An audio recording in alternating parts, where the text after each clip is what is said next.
Hey guys, God bless you. It's Minister Thomas once again coming to you from Focus on Christ International Ministries, and I am here to share with you today Proverbs Chapter 2 and some insights on it. Now, let's review what we talked about in Chapter 1. And actually, let's go back here if I can remember how to do this. It's been a while, y'all, please forgive me.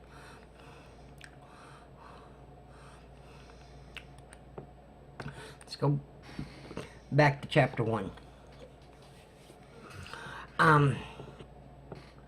We started talking about the beginning of knowledge,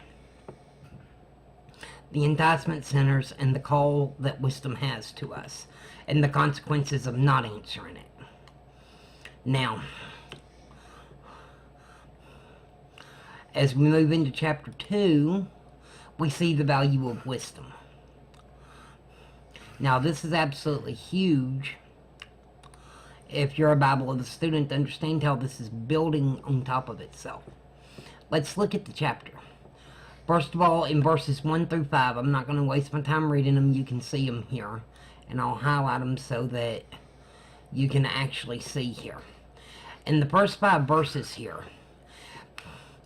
Solomon is commanding his son to listen to what he says and to treasure his commands, and to turn his ears in concentration on understanding.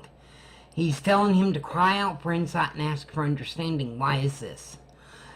So that then you will understand what it means to fear the Lord, and you will gain understanding of God. He tells him this to set the preface to explain to him how they had a relationship with God and how we can grow our relationship with God. Amen? Now, as we move on to verses 6 through 10, we see, "For the Lord grants wisdom, from his mouth come knowledge and understanding. He grants a treasure and common sense to the honest.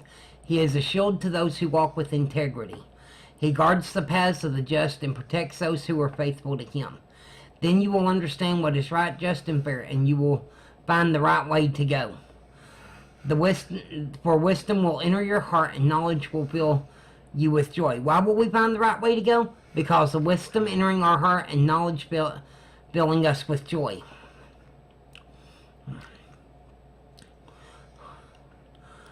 (11 through 15), honestly, are just basic commandments and warnings. And then we get into 16.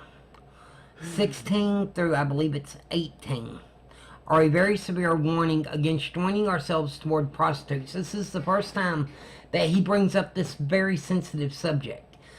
This is forbidden women. This is women that we should not be going to. This is our unfaithful neighbor's wife. This is the prostitute down the street, the hooker, and just the straight up seductress. The woman who wants no attachment but wants to use you. That this can also be applied spiritually to anyone who wants to bring you into any other kind of relationship other than what is pleasing to God. Solomon warns about her here, that she is an immoral woman, that her seductive words come from a promiscuous woman. He warns that she has abandoned her husband and ignores the covenant she made before God. And he explains why he's warning. He says, "Entering her house leads to death. It is the road to the grave. The man who visits her," and I'll highlight this verse with it. "The man who visits her is doomed. He will never reach the paths of life."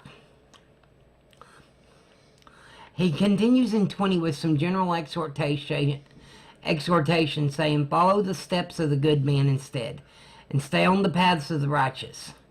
For only the godly will live in the land, and those with integrity will remain in it. But the wicked will be removed from the land, and the treacherous will be uprooted." This goes back to our Psalm 1 through 6, talking about how the righteous are like a tree. Well, so are the wicked, but their tree is not stable, it's not healthy. Whereas the righteous are like a healthy tree that's always bringing forth fruit. Always in its time, in its season. They never have their leaf wither, whatever they do prospers. Now, this is not always talking about financial prosperity, but whatever they do accomplishes what it's sent out to do. And I hope y'all realize we have a God who loves us today. And he gave his servant Solomon wisdom to be able to write these things and warn us against this. But that's all for our video today. It's a little short one, short proverb. I hope that God blesses you. Remember, walk with integrity before the Lord today so that you will see his blessing. This is Minister Thomas signing off. God bless.